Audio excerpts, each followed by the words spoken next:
Catherine Bernardo. Marami naghahanap na kay Catherine Bernardo. Ano na nga ba? Ang nangyari kay Catherine Bernardo?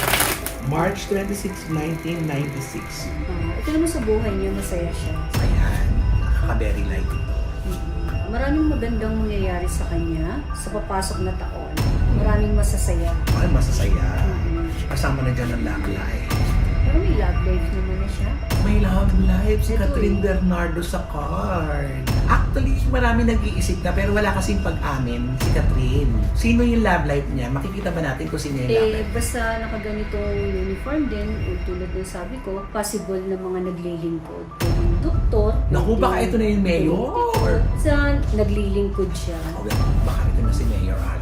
So, dito sa cards ni Miss Catherine, masaya to ngayon. Nangyayari sa career niya. Nagagawa niya kasi lahat ng gusto niya ngayon. Kaya sa mga susunod na buwan o sa 2026, mas lalo siyang mamamayagpag. Possible to gumawa ng isang pelikula ulit. Sino ang kasama? Dito kasi parang matandang lalaki eh. Matandang lalaki. Oo, pwede siyang maipartner sa isang May edad na. lalaki na may edad na magaling din na Artista. artista.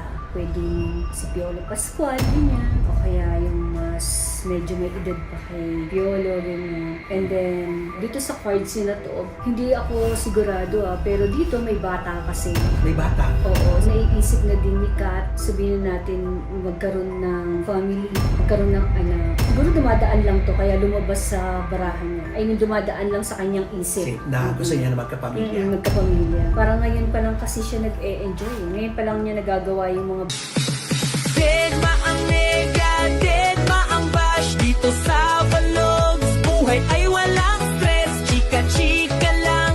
Kwento tawanan, kay Romel Chika, good vibes ang tahanan. Ganon!